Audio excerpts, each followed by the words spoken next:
Hey, everybody. Thank you for coming today. I think it's been a minute since at least I've been here to do a GMAT Club Live. So I am Jeff Miller, head of GMAT Instruction Target Test Prep, alongside Marty Murray, who's the head curriculum designer here at Target Test Prep. And we're doing a joint webinar today to talk about how to create a 3-month GMAT study plan. And I'm sure for a lot of you who are starting off with your GMAT prep for the first time are wondering how to create a really powerful study plan. I do want everybody to keep in mind watching this live and watching this later that you may need more than 3 months to study for your GMAT. We'll get into that shortly. Or you might need 3 months, or you may need less. So everybody kind of works at their own pace, and everybody needs their own kind of timeline. So I want you to keep that in the back of your mind as you're going through this. Now, one thing to keep in mind is everything that we're going to show you here, from an actual schedule to processes to tips on what to do with studying, can be either shortened or it can be elongated depending on what you specifically need. So this is going to be a really good baseline of something that anybody can use at any starting point in any score goal. And if you guys have questions too, as we're going through the slides here, feel free to put them in the chat box. We'll get to those as we're going through the presentation, because we don't need to save them to the end. We'd rather answer them as we're doing things here and as things come to your mind. So we can get started here. Marty, if you want, you can start and talk a little bit about what we would have students do in week 1. Absolutely. Hi, everyone. So really the first thing you want to do in your first week, and a lot of people don't do this because they think, oh, well, I should take a baseline practice test completely cold. Doesn't work out that well. So the first thing you want to do is familiarize yourself with the GMAT, get an idea of the format and the questions of the test, and then take your first official practice test. So you do want to take a baseline test, but you want to prepare a little bit before. If you don't prepare at all, you're going to be flailing around figuring out the test as you're taking it. You're going to come out and say, oh, I got this low score. I can't believe it, because you didn't even know how to answer the question. So definitely, first thing you do, prepare for 10 to 20 hours, learn how the data sufficiency questions work, learn how the different kinds of questions work. Then go to MBA.com, take an official practice test. And there are 3 things you're going to get out of this. One is, and this is really great, you're going to get a sense of the test, right? And getting a sense of the test helps so much because you know what you're up against then. I mean, imagine if you want to play a game, which the GMAT basically is, okay, but you don't know how the game works. It's going to be a lot harder to practice for this game. Let's say you were playing football, you're learning how to pass and all this stuff, but you don't know what the plays are. It's going to be so out of context. Same thing with the GMAT. You want to get a sense of the test. So when you take this first test, notice what's taking you a long time. Notice the time pressure. Notice how you get worn out toward the end. Okay, and get a sense of the challenges you're going to have to deal with in your prep. That way, your prep is going to go much better because it's going to be directed at exactly what you need to do. The second thing you're going to get out of this is you're going to get a baseline score. And this is going to be helpful because then you get a sense of how long your prep is going to take and what you're going to have to do, right? If your goal is 720 and your baseline score is 590, you got a basic sense of what it's going to take to get there. And if you're much closer, you're going to plan a slightly different prep. If you're much further away, then you know that it's going to take you a while to get to your score goal. Okay, finally, the last thing you're going to do is begin to understand your strengths and weaknesses. When you take the test, you're going to feel what's challenging for you. You're going to notice whether you're strong in quant, strong in verbal, strong in integrated reasoning, what's going on. You're going to start to understand what you need to work on during your prep. And once again, this is going to help you direct your prep and make it efficient. So there's your first week. And, this may not take an entire week. Maybe it takes you 3-4 days, but definitely prepare before that first test. Okay, Jeff, on to you. Yeah, so those are really, really good points. There's one point I want to take the other side on. I totally agree. You do need to do some pre-preparation. You don't want to go in not knowing what a data sufficiency is or thinking that you can just grab a calculator and use it in the practice exam. But to that end, don't study for a month, right? Like, And we hear this all the time. Well, I'm not ready to take it. I don't feel confident to take it. But what you need to understand is this is starting data. Nobody is ever telling you to be done when you take your baseline or you take that initial practice test to get a baseline score. You need it as a baseline. So in 3 months down the road or 2 months and change, as you'll see in the study plan, when you start taking practice tests again, you can see where you were and how far you came. Without the data, you won't ever be able to see that. And if anyone is nervous of wasting an official GMAT practice exam, remember at this very moment, at least with the current GMAT, there's 6 practice exams. The 2 free ones have really big banks of questions. And we know it's an adaptive exam. So the point is you can reset and retake the first free one later on in your prep. You'll get very little repeats, and I'm sure you won't even remember most of those because you took it so early. Absolutely. Although don't reset and retake it until you've taken the second one, because they both have the same question bank. So take the first one, take the second one, and then reset. Yeah, or get through the paid ones and circle back to the first free one. Yeah, absolutely. That's if you need too. to. Yeah. All right, Marty, why don't you talk about setting a score goal? Okay, so the 2 ends of this really are your baseline that we just talked about and your score goal. So you definitely want to have a sense of your score goal, so you know what you're shooting for. That's going to affect the accuracy you're shooting for. It's going to, when you're practicing, it's going to affect how long you prepare. You really want to know what you're shooting for here. So you just consider a few things. One is definitely consider the average or middle 80 scores of the schools you're targeting to get a sense of what you need, what your competition is doing, what the schools are looking for. The second is look at other aspects of your profile. Like if your profile is super strong, if you I don't know, if you've built 3 startups and your GPA was perfect, you're probably not going to need quite as high of a GMAT score to get into your target schools. On the other hand, if you're, an overrepresented group or something, you might want to stand out a little more. So in that case, you're probably going to want to score a little higher than your target school's averages. So definitely consider your profile, not just the school's averages, in considering how high you want to score. And finally, something that is a consideration is your baseline score and how much preparation you want to do.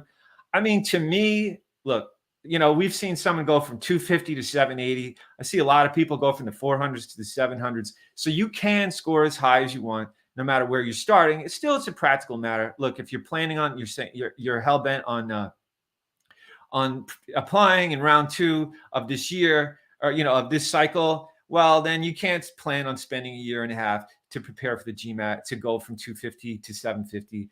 So you have to have some realistic expectations. So that's just a third slight consideration that can matter. Yeah, and to Marty's earlier point, you need to have a target score. I've seen students come, especially students on the younger side, who want to save their GMAT. And this is even more dangerous because, look, let's say you take it, you get a 650, and you're like, oh yeah, that's a pretty good score. I'll sit on that. Well, what happens if you want to apply to an M7 school in 3 years? That stinks. That means you put in all this time to get your 650. And you probably have to retake the exam when things are probably more challenging in your life to do so. As I've found, the older you get, the more responsibilities you have. In fact, I'm working with a number of college students, super motivated ones, at the moment. And what they're doing is great. They're seniors. They're getting their GMAT out of the way. They both have jobs lined up for the fall. And that way they don't have to worry about it when other people will be in 3-4 years down the line. So that is very important. It is something to think about. And another thing that we haven't quite mentioned here, we talked about estimated timelines, right? This is a 3-month study plan, but a lot of it isn't just, from 0 to 3 months. It's how much are you studying daily and weekly. And this can change for anyone. You do have to, I think a good floor for anyone thinking about how much to study, in my opinion, is about 18 hours. 18 hours puts you in a place where if you do 2 hours a day during the week, 4 hours Saturday, 4 hours Sunday, you're there. I think it's doable. I think you'll have to plan ahead. I think you'll maybe have to push other things out of your life that are more fun to study, or more fun to do rather. You're not studying other things. Um, and make GMAT prep a priority. I think it's just something you have to do. So, like when I was studying for the GMAT, for example, I was a young professional, and what I would do is get up early and even head to my office to do studying before anyone got there. It's a unique situation. I know many people are taking the GMAT without their um, employer knowing. So you probably can't do that, but that's just an example. Find ways to fit it in, get in those hours, and that's how you're going to be done as efficiently as you can. Marty, do you have any thoughts on that or anything to add? I think that sounds about right, and it definitely, like, if you're thinking, well, I should do, maybe I'll do 10 hours a week. It's really better to do more because you don't want to stretch this out, because then you start forgetting things toward the end of your prep. So definitely part of the reason why we're talking about a 3-month study plan as opposed to a 1-year study plan. It's just because the closer you can pack it all in, the less you're going to have to review and, worry about forgetting what you learned.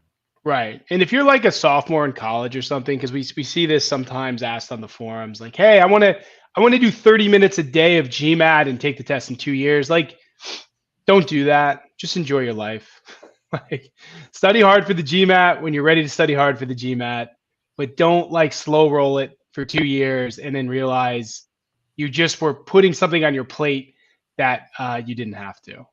Yeah. Although it's not, I don't think it's the worst thing to look at a few questions now and then and kind of start getting a feel for the test, Well, but yes. I mean, there are things you can do, but in general, when you're ready to study, like that's when you really take it to the next absolutely. level. Absolutely. Yeah. All right. Another big part of this 3-month study plan, obviously, we'll get into the topics that you do in which weeks, but it's about what you were doing as you were studying for them. It's a lot of topic focused stuff. So maybe Marty, you can start with things that they can do for verbal, and then we can talk a little bit about quant and obviously the importance of this topic focus study. Yeah, so topic focused study is the name of the game preparing for the GMAT. A lot of people say, oh, I'm so overwhelmed. I don't even know how to start. I don't know where to start, what to learn. Well, the key thing is we're going to do topic focused study. So basically, you're learning one thing at a time. So it's not overwhelming anymore. It's just one bite-sized piece of the GMAT at a time. So you're working on a topic, a question type, even a concept, one at a time to build up to this. And you're going to start with more basic topics. So in verbal, we tend to think that, well, currently, while sentence correction is still part of the test, you're going to start with sentence correction because that's where the more basic stuff is. Then you move to critical reasoning, which is more extensive. You have to get through whole passages. But now you've already learned how to read sentences very carefully. So you're going to move to reading passages very carefully. And then you can move on to reading comprehension. And now you're reading a bigger passage. So you're kind of, basically starting from the essentials and moving to the bigger things. And you're going to want to do these in parallel. So you're going to want to study quant and verbal in parallel. Like a lot of people think, well, I'll do quant first or I'll do verbal first because that's my weaker or stronger area. But it's not going to work out so well because it takes a while to wrap your mind around this stuff. And you want to get away from it sometimes for a day. So you really want to do quant in the morning, verbal in the afternoon, or something like that. Or maybe quant for 2 days, verbal for 2 days. Somehow you're going to do these two topics in parallel. Yeah, that's a good point, Marty. I think what we have TTP students do is get through an entire quant topic, then get through an entire verbal topic. So if it's a short topic, it could be a few days. If it's a longer topic, it could be a week, which is fine because what we're trying to avoid, and I think what Marty's main point was you don't want to do all your verbal prep, put a pin in it, and then do all your quant prep. Because when you get to the end of that quant prep, you're going to be like, oh, wow, there's a lot of stuff I forgot on the verbal side of things. So as long as it's not months on end of doing one thing and then months on end doing another thing, you'll be fine. And as Marty said, topic focused learning is so key. It doesn't mean that's all you're doing, but when you're initially learning about a topic, it can't be done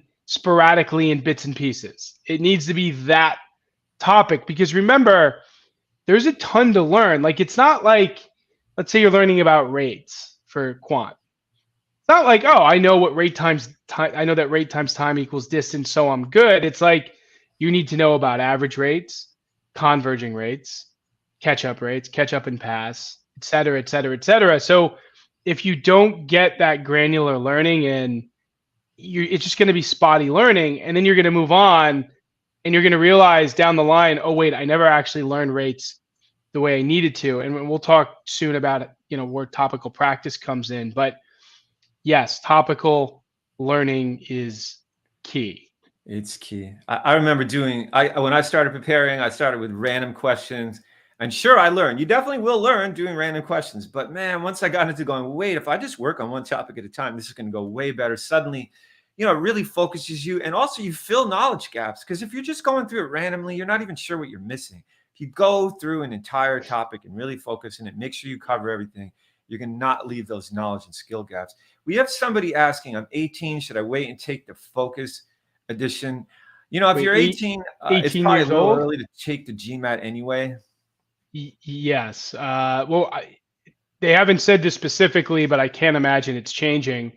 I'm sure the GMAT focus will last for 5 years. So unless somehow you're going to a program in the next 2-3 years that necessitates the GMAT, then I would say yes, wait, 100% wait. Okay, we can move on. I thought I had a thought, but okay. I think the comment threw me off. Okay, so Marty, now we're kind of into the thick of your study plan. Week 2. Remember, week 1 was basics like data sufficiency, learning about the test, getting your practice test done, et cetera, et cetera. So now, and just keep in mind, everybody, this is the Target Test Prep study plan, if you're wondering. And we've broken it down into weeks, if you're wondering where this came from. But Marty, why don't you start by talking a little bit about what verbal stuff students would do in week 2? Sure. So in week 2, in verbal, as I said, you're going to want to start with sentence correction because it's the most basic part of verbal. So you want to start getting a sense of how to answer sentence correction questions and really what it's all about. And this goes for any verbal topic. A lot of the time people have trouble in verbal because they're not clear about what this game is about. Like in quant, we've all been doing quant since, the quant that's on the GMAT since sometime in middle school. But not many of us have done critical reasoning questions, and gone through these different types of questions or sentence correction or the type of reading comprehension we see in the GMAT. So you really want to wrap your mind around this game. So the first thing you want to do for a topic like sentence correction is get a sense of the overall the game here. You want to learn how the questions work, how you should go about answering them in general. So that's why I'm saying the first thing we want to get is an intro to sentence correction. Learn how the questions work. Learn some basic strategies for going through the answer choices, things like that. Then you can see the next thing you're going to do is learn about sentence structure, right? There's different types of structures of sentences. There are different types of clauses, different types of phrases, modifiers. Well, how do these things all fit together? You want to start with these basics. You can see what we're doing here. Then a basic topic like idioms. Okay, you can start learning some idioms. That's kind of something you want to do through your prep. And then subject-verb agreement is a very basic topic that shows up all the way through sentence correction. You want to get this down, and it really helps you start to learn the topic, because if you're learning how to see whether subject and verb match, then you're learning to look through these sentences and find the kinds of issues you need to find to get through this, get them correct, right? So you're starting with basics. Learn these basics, pronouns and antecedents. Learn another basic. By proceeding in this way, you're building a great foundation for getting these questions correct. Someone's saying, someone is asking, I'm toward the end of my prep and I'm feeling overwhelmed. You can feel overwhelmed at the end of your prep. You can see that or the beginning. It's totally normal. You just keep taking steps like we're doing here. Build up from the basics. If there's something you don't know, you're going to fill that knowledge gap at some point. Right. And what do you think about quant, Jeff?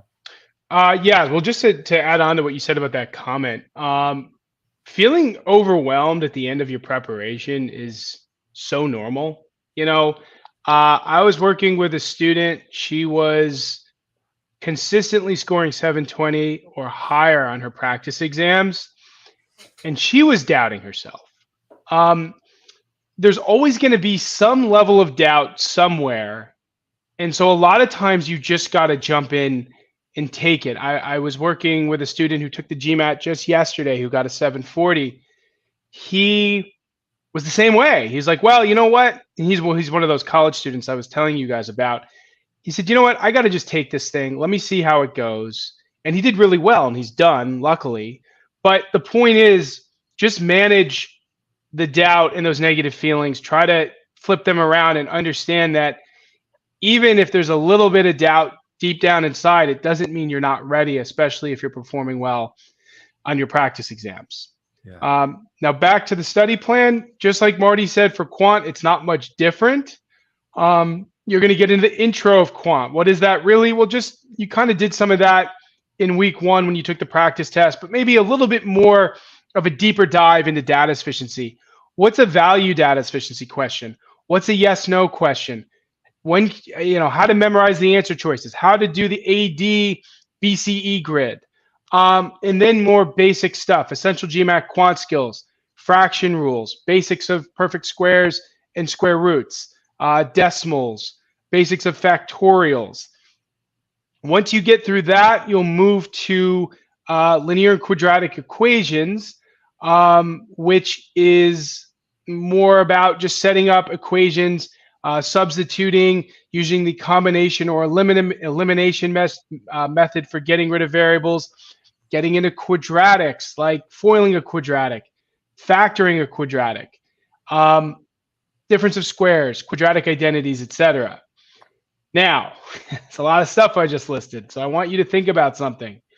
When you're learning this stuff, you need to be an active learner, an active participant in your reading or watching, whatever it is, or both. How many times have you been reading a book, gotten to the end of the page, and then said, what did I just read? Well, if you're studying for the GMAT and you've had a long day at work, I can only imagine if you're just sitting there and reading something, that will happen often. So what can you do? Take notes on key points, take notes on key things that you need to get memorized, and then you can eventually turn those notes into flashcards, which we'll talk about in just a moment. But the point is, don't let a minute get wasted when you're studying. Squeeze all the juice you can from that lemon so that every day is an efficient day and you know that you're slowly climbing the ladder towards your score goal. Now, before moving to the next slide, I had a thought that I want to make sure is clear. With the GMAT focus coming up in the next 8 months or so, or even a little less, this study plan that Marty and I are discussing, it will work for GMAT focus short of things like geometry and sentence correction. So obviously, if you were following this for the GMAT focus, you wouldn't be doing intro to sentence correction. But everything else we're talking about, how you learn, how you do topical learning and practice, and everything else is fully related to studying for that exam. Absolutely. Okay, so this is an example of a flashcard. I talked about making notes. Well, what can you do with those notes? You can turn them into flashcards, and there's many modes to make your flashcards or your notes. At Target Test Prep, we actually have a flashcard tool. It's really awesome, and we've actually made decks for students who come into the course, but students can also make their own decks. And so if this is a way you prefer to use flashcards, this would be great. And all your flashcards need to contain is rules, concepts, principles, things that you don't want to forget. So for example, you see the zero product property, A times B is equal to 0.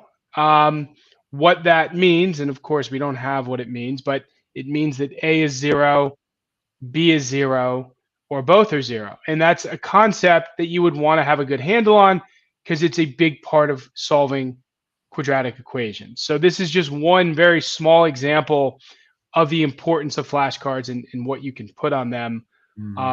Do you have any other anything to add about flashcards or note taking or anything like that? I have a couple thoughts. One of them is you definitely don't want to take notes on every single thing. It's particularly if you're using the Target Test Prep course, but no matter what you're studying, I've seen people do that, like literally practically create a book of notes. That's going to drag out your prep. I doubt you're ever going to go through all of those notes to review them. I know somebody that actually lost his laptop after doing that. He's like, oh no, I lost all my notes. And he's like, you know what? I never should have taken those notes anyway. So just, some notes are great. And definitely you want to keep track of the things that were really important and some key points, but going through all your resources and taking a note on every single thing and rewriting everything probably is going to work out. A lot of time it can double the length of your prep time. Someone wants to know what should I put on, what should I put in my notes? What should I put in my flashcards? There's key concepts. You can start picking them out, or key strategies, things you want to remember. You have to get a sense of what's really important. Let's say a particular type of modifier. What does it modify? Where does it need to be placed? You could put that on your flashcard or in your notes. Or some, a lot of the time there's a key strategy, for instance, in critical reasoning, in assumption questions. Well, the premise and a gap is the difference between the premise and the conclusion. So that's some quick key point. There's going to be a gap between the premise and conclusion that the assumption has to fill. Very quick, bite-sized points are great to put on your notes. Someone's asking, how important is the essay section to GMAT? We'll get into that a little later. It's not that important, but it's still important a little bit. You don't want to blow the thing. I guess maybe that's all we really need to say about that. Right. But anyway, so you get the idea. The flashcards are things you don't want to forget or things you want to come back to. Notes, same thing. Just key little bite-sized things that you can say, oh yeah, I need to know this. Right. Totally agree. Great points. And now we're into week 3. On the quant side of things, you'll notice it's one quant topic. It's number properties. If anyone's been studying for the GMAT for a while, they know that number properties is an absolute monster. And it's really important. There's a lot of number property questions that you can see on the GMAT, right? So in the thing with number properties, unlike a lot of these quant topics, like a lot of quant topics will build on themselves, right? So even in geometry, which is large, sure, you learn about the basics of triangles and then squares, rectangles, etc., polygons, and then a lot of times those shapes will be inscribed in circles, for example.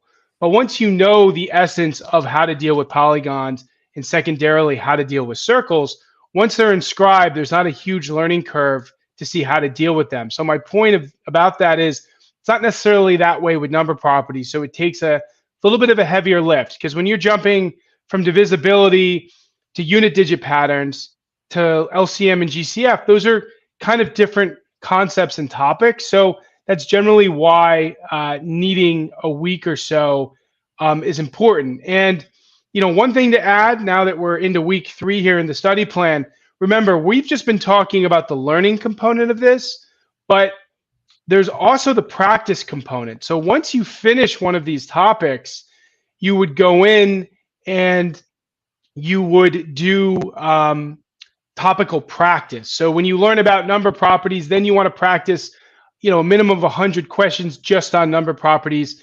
Break those up into smaller bite-sized pieces. Don't necessarily worry about timing early on. You focus on accuracy, making sure you're getting things correct, really evaluating what you're getting wrong and what you still don't understand, because that would mean that there's still gaps in your knowledge. So then you go back to your materials or your notes, you fill in those gaps, and then, rinse and repeat as you go down the line. And, remember, that's all part of note taking and flashcard making. If you find a gap, maybe it necessitates a flashcard so you don't make that same mistake in the future. So what about verbal, Marty? Yeah, modifiers is another huge topic. That's why we have a week for modifiers as well. And yeah, it's a big foundational topic for sentence correction, I guess, kind of like number properties is for quant. And so you would spend a lot of time in this topic and get clear about all those different kinds of modifiers. And then, as Jeff is saying, you're going to do some topic focused practice to really nail this concept, like any other concept. You can see on the right side of the screen that we've opened up the TTP plan. So we see a few key points down there. One of them is you're going to read the chapter. The second one is, the other ones are go through the practice questions, review, make your flashcards, right? You want to do all these steps for each topic. I think that's pretty much all there is to say about that. Jeff, someone has a question about the course, though. Yeah, what's the question? So you were talking about the current version and the focus edition version, and someone's asking about the TTP study plan specifically. We are going to have both study plans at the same time. We're going to have one optimized for the current version and one optimized for the focus edition version, basically for as long as they have to be available. So don't worry, you'll be able to use the TTP study plan to prepare for either of those tests for as long as you want to. Yeah, and we're working on the additional focus stuff, but I just want to be very clear that the new GMAT focus, they haven't added anything new. They've just Yeah. removed stuff. So what we currently have at TTP works. You just have to skip the necessary things. You can also reach out to us on live chat. We can walk you through that. But that's the great thing about this new test coming on, is that you can study for it now, even though, you know, a lot of those official things haven't even been released. Absolutely. So yeah, here we go. Topical practice. So we already kind of talked about this.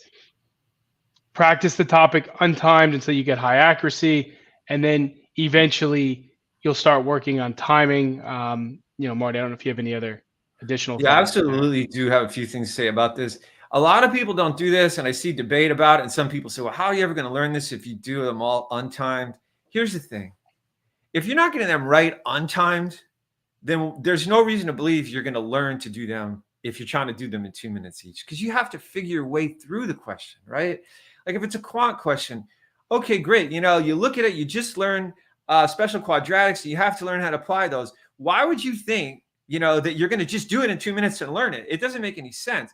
So what does make sense is if you do the questions untimed and really learn how to answer them, learn how to apply that special quadratic, learn how to go through that critical reasoning passage, learn how to find the right information in the reading comp passage, just like you would anything else in life. There's nothing else in life, whether it's playing the piano or playing a sport or something, and we learn at full speed the first day, right? And the GMAT is the same way. So once you're achieving high accuracy, and this works so well, I've seen so many people do it. They come to me, why isn't my GMAT score going up? I say, well, you working on time until you achieve high accuracy? No, do that. Work on time, get to high accuracy. It's great. You can spend as much time as you want on the questions, and then just reduce the time. This is the way to practice. This is the way you go from a whatever score level, you know, 300, 400, 500 to 700, wherever you want to get, is by nailing the questions untimed until you really know how to get them correct. Yeah, okay, that's pretty much on the topic. I thought we had another question, but we don't. Okay, cool. And to that end, guys, like people ask a lot, like, oh, how do I get faster? I need to get faster. What you need to understand, at least on the quant end, and I think partly on verbal too, my thought on how people are fast is two things: recognition and execution. Yeah. When you recognize what's being asked and then you can easily execute upon it, it makes your life easy.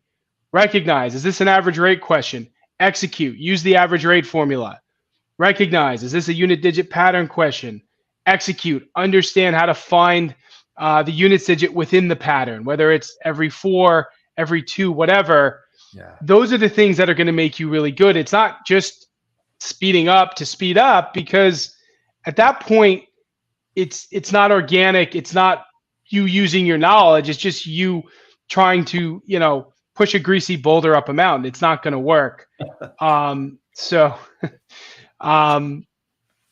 that's really the main point, and really think about that so you don't get overly paranoid early on in your prep and start to do things that are going to harm you down the line, for sure. Yeah. And I would add to that if you can achieve high accuracy, like I've seen this so many times, someone says I'm not fast enough, and then I look at their accuracy and their accuracy isn't high. And then I say, well, shoot for high accuracy, and suddenly they get faster. Why would that be? Because the same skills that make you accurate make you fast. So it's easy to sit there and go, I'm going to shoot for high accuracy and focus on that goal. And you just watch, you'll get faster as well. Right. Totally agree. All right. Week 4. So in week 4, we've got roots and exponents, inequalities and absolute values, and then a review. Roots and exponents is a great topic. It's decently long, but it's all based on the same rules. I talked about chapters and concepts building on themselves. If you know a specific number of rules for roots and a specific number of rules for exponents, you generally can handle every type of question that will get thrown your way. So that's a really nice topic to go through. It shouldn't be too taxing as long as you get those rules down. Now, inequalities and absolute values, that's a more of a data sufficiency focused topic. There's a lot of really cool things that people don't recognize in inequalities, especially. Everybody thinks plug, plug, plug. It's not all about plugging. Trust me. There's simplification through adding or subtracting inequalities. There's substituting from equations and inequalities. And there's general simplification. There's only one golden rule that makes it different from an equation, and that's that you can't divide or multiply through an inequality by a variable of an unknown sign, because, of course, if you divide or multiply by a negative, it flips the sign. So the cool thing is you can lean on a lot of the great things you learned in linear equations when doing the inequalities lesson 2. And then, of course, a review. You need your review. You need to make sure that the stuff you learned back in week 2 and 3 haven't been lost, so that review can be doing a bunch of custom questions from those topics, looking over your note cards, which you should be doing anyway weekly, going through your error log, which we'll talk about shortly. Just things that don't allow anything to be fully forgotten and lost from those earlier topics. So what about verbal, Marty? Yeah, verbal. So we're looking at a few of the more kind of cleanup sentence correction topics. Parallelism is a straightforward, very logical topic. Verb tense, mood, and voice. Once again, there's some topics, there's some tenses to learn. There's a few things to learn, but these topics are more things where you're learning. So you're reviewing some things maybe you already kind of know in your mind, and they're all very logical, going through them and seeing how they work in sentence correction, right? So we've all compared things in sentences. So comparisons, we're just going to learn a few formal aspects of that and learn how to apply them to sentence correction. So we can learn these topics if necessary in about a week. And then once again, you're going to review here as well. As someone's asking, how do I increase my accuracy in verbal? The basic way to increase your accuracy in verbal, you really want to do a few things. Learn a good strategy. Strategies help a lot. If you understand how to answer the questions, then you're going to go through them in a more methodical way. You're not going to miss things, and you're going to get them correct more often. Secondly, the on-time practice we were talking about helps so much. You really want to slow down. Verbal is a little different from quant. In quant, you can learn, let's say, the combinations formula, and suddenly you go from not knowing how to answer any combinations questions at all. Maybe a couple hours later, you can get most of them correct. Verbal doesn't really work that way. You really have to learn how to analyze the choices. So you're going to have to learn how to ponder these things. It's kind of like playing Where's Waldo, where you're looking for Waldo in the picture somewhere, and you just get better and better at scanning and seeing what's going on. So it's going to take a little time and a lot of untimed practice to get more higher accuracy in verbal. Yeah, I guess that was pretty much it for that. How many questions approximately to practice in each of the session topics? Good question, Jeff. Maybe you can answer that for quant. Yeah, I think it depends on the size of the topic. Like, as I said, number properties could be up to 150 questions. There's that much, but rates or work or ratios, maybe it's more like 75 questions. And, part of it is you got to follow the data, right? If the data is showing you need more practice, you need more practice. If the data is showing after 60, 70 questions that you're crushing a topic, then you can probably move on. So, we never want to put anyone in a position to study just for the sake of studying. So yes, let the data direct you on how you move forward. But yeah, don't do 15 and call it a day. It needs to be a nice amount. Yeah, absolutely. And that's a mistake that I see people making sometimes is you kind of, normally when we study for a test, we're kind of learning stuff we want to know. In fact, let's say for a calculus test in college, you learn how to derive things, or you learn how to do the different things in calculus. And then you can do 15 questions because you pretty much know that what's going to appear on the exam for that topic is going to be basically what you just study at home. So if you can do 15 questions in a row, you're probably going to be good for your exam, right? Or even 5. But in the GMAT is completely different, or rather different from that. Learning the material is just the beginning. But the GMAT is more of a game. That's why you have to answer so many questions. Learn not to get trapped. Learn how to execute, as Jeff was saying, so you can do them in 2 minutes each, So you really have to, first, you're going to go through the phase of, you want to learn the material. The second phase is, well, do I know how to apply this in these questions? And I get them correct most of the time. And then there's a third phase for any topic. Well, can I do these questions in about 2 minutes each, So it definitely takes a lot of practice questions. You don't want to leave that out. That's what I often see is people do a lot of, they learn the material, do a few practice questions. Well, I covered this. Well, you haven't covered it until you've gone through those 3 phases and you're able to get the questions correct quickly. You're able to execute. Yep. Someone's asking, in addition to the course, do I need a GMAT textbook? So what we're talking about here really is two things. We're talking about a basic plan, and we're also talking about how you can use the Target Test Prep course to execute this plan. If you have the course, everything you need to execute the plan is in the course. Yep. Agree. So we'll try to hustle a bit here so we make it for the end of the webinar. Error tracker. We talked about this, something you can do for your review. Purpose of an error tracker is to identify a lot of times non-content related mistakes, right? Like, are you rushing? Are you unable to read your handwriting?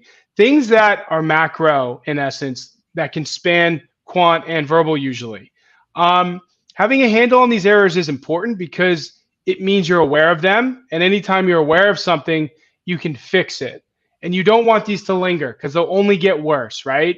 So if you can locate them early and often and make adjustments to your processes and how you're going about solving these questions, you'll fix the errors. It's that simple. And what's even cooler about the error log too is you've got then questions you made based on those errors.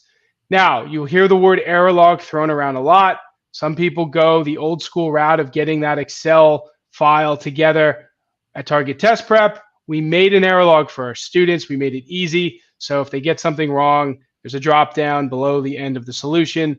They click the reason, it goes to the error log, and it's something our students look at weekly. So do that. Don't hide from your errors. Get out in front of them, look at them, analyze them, and fix them. It's that simple. Yeah, absolutely. So, and you can see what you're doing. Whether you're using a Target Test Prep error log or creating that Excel Jeff was talking about, you're just identifying what do I commonly do wrong, and you address that. And then, that's a great way to improve your performance, because if you know what's wrong, you can address it right away. There's a couple of questions here, Jeff. I recently sat the GMAT and scored well in verbal, but my quants is super weak. Yeah, absolutely. Prepare, and will the structure help me? Absolutely. This is a way to get it done. Prepare for quant one topic at a time. It's great. I had to do the same thing. I hadn't done quant in ages when I prepared for the GMAT. And it's so cool how you can just keep racking up the wins. You learn one topic at a time. You learn how to do those roots and exponents. You learn how to do inequalities and absolute value one at a time. And you're racking up the wins. And every time you learn one of those, your score is going to go up. So next question. Do you think it's possible to get through the Target Test Prep expert track in 3 months? It can be. Yeah, it can be possible. People have all different amounts of time to get through the expert tracks, but you kind of have to see how you're getting through it yourself and sort of gauge. Maybe you get 10% of the way through, 20% of the way through, and sort of estimate how much longer is it's going to take. Right.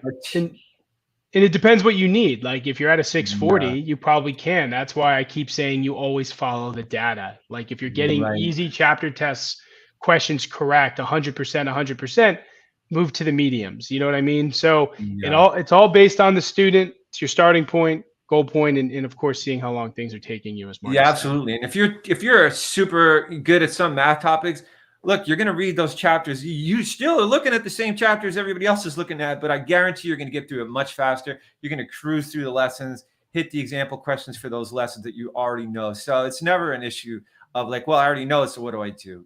Right. And one other question. Are the TTP practice set questions enough in terms of question solving?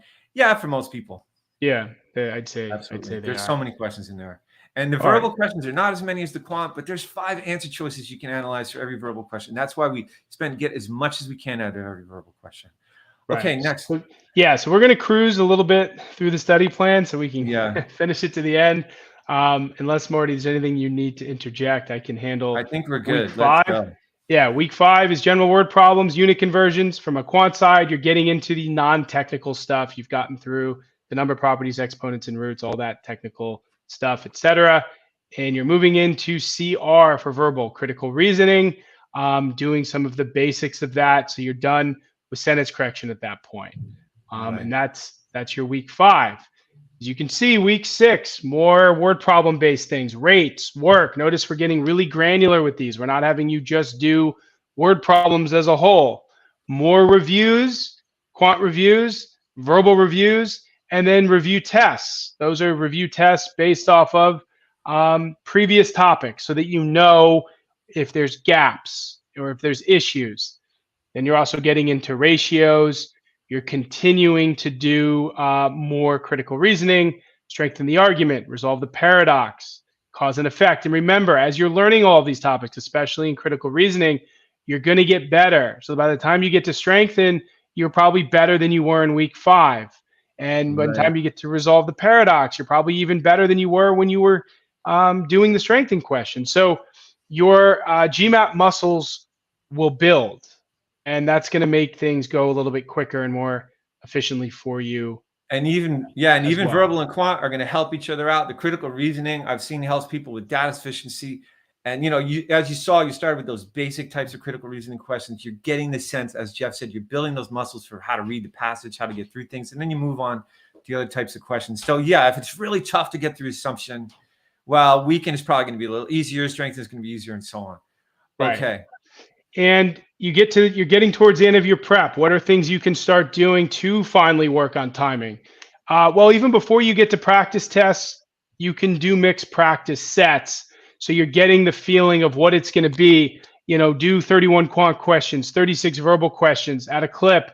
Just get used to getting rapid fire questions. It'll help find weak areas. It'll help get you prepared for taking practice tests. Yeah, those mixed sets, right? So what Jeff is talking about is different lessons, mix it up, start doing, you can do custom tests on Target Test Prep to create those mixed sets. So that's what we were seeing there.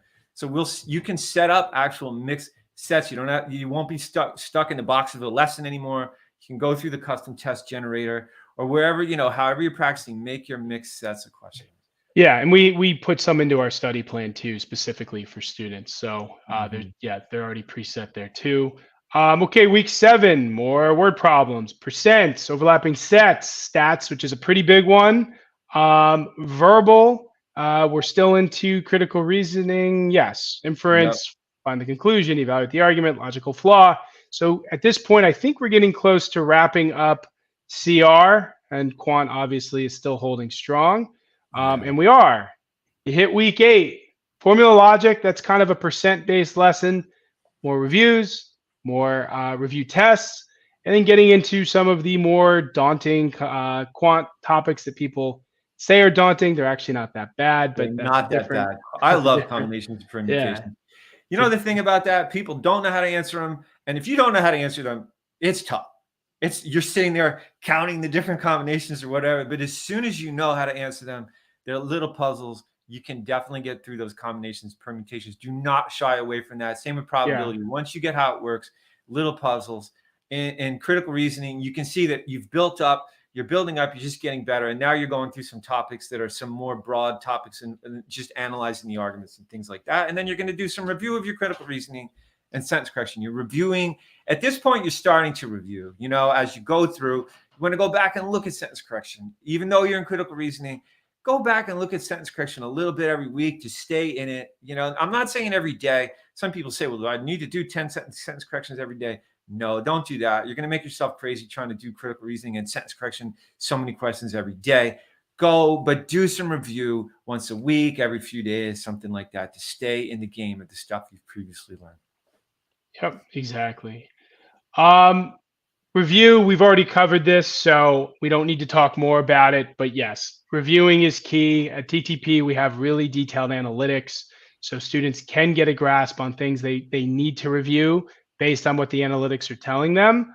But in general, all of the things we mentioned, flashcards, error log, notes, etc., you want to be doing those weekly so nothing is getting lost. Yeah.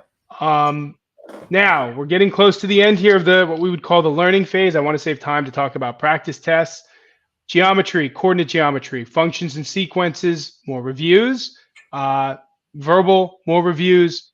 Then you're finally getting into reading comprehension. Luckily, it's not as meaty as I would say CR and SC. I think Marty would probably agree.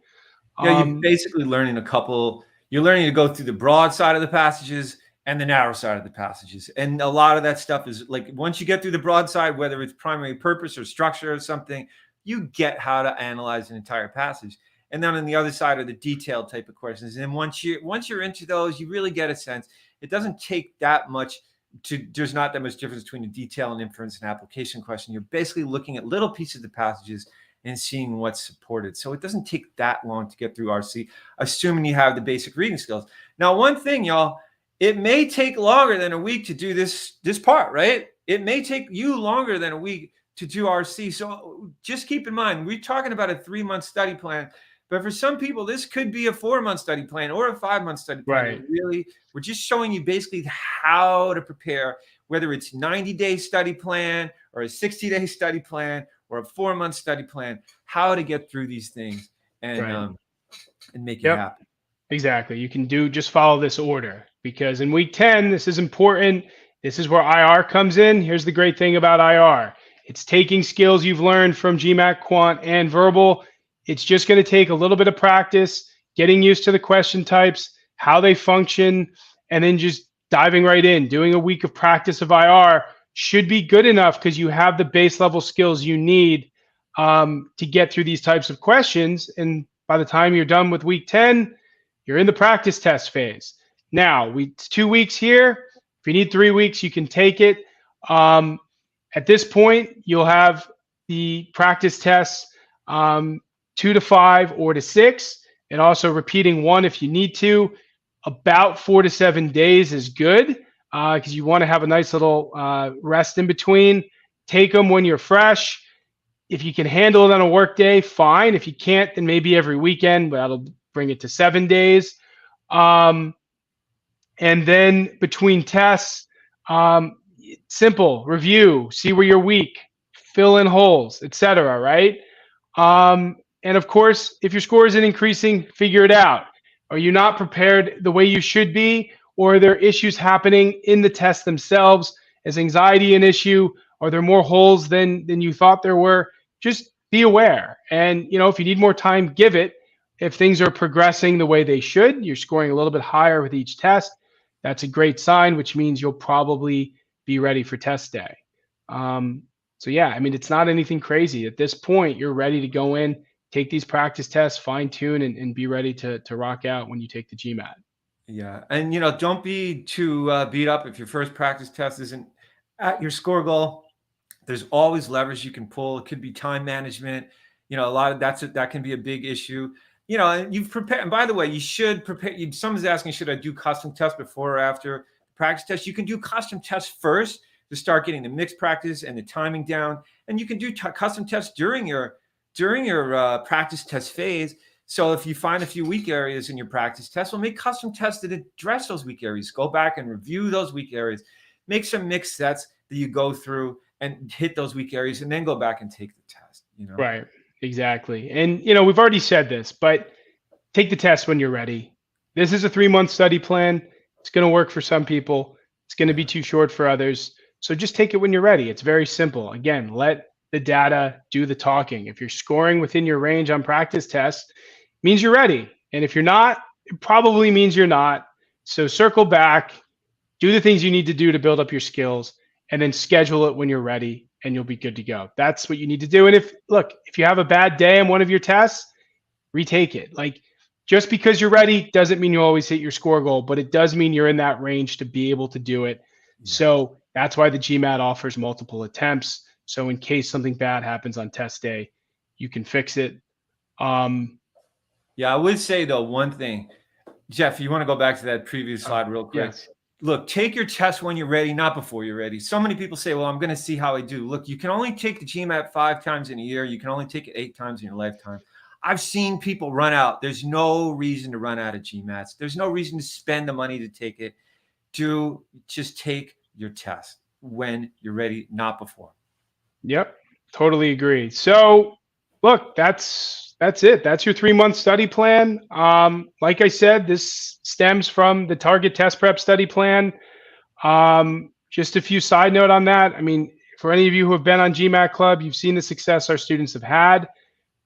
So if you're looking for test prep materials, check out our course. We've had really, really great results, as you can see here. And until the end of April, we're running a sale, 20% off. Code GMAT20 gets you 20% off any of our plans. So seriously, check out the course. And yes, here it is, GMAT20, 20% off. And yeah, just get going with your prep. So that's really it from my end. Is there anything else, Marty, any That's parting pretty words? much it. Pretty much it for mine as well. You know, and there was a slide there. It says, if effective preparation works, that's the real message here, that if you prepare effectively, you're going to get the results you want. If you're not getting the results you want, then tweak something about your preparation. Someone asking about the TTP diagnostic test. We do have diagnostic tests. It's not really meant to help you gauge your score. What it's meant to gauge is how ready you are to achieve a particular score. So that's where you can use a TTP diagnostic test. Let's say you want to score 750 on the GMAT. You can take our Expert Plus diagnostic test, and it'll give you an indication of how ready you are to achieve your score goal. Yep. I guess that's pretty much it from my end, Jeff. All right, guys. Well, listen, thank you everybody for showing up. Thank you for the great questions. Hope you learned a bunch from Marty and I. I'm sure we'll be back soon. So have a good, I guess, weekend, everybody. And if you need anything, you can always reach out to us. So thanks again. Absolutely. Oh, and if you want the PowerPoint, you hit us with an email and we'll be happy to send it to you. Yeah, and of course this video has been recorded. So, yes, all right, everybody. Thanks for coming.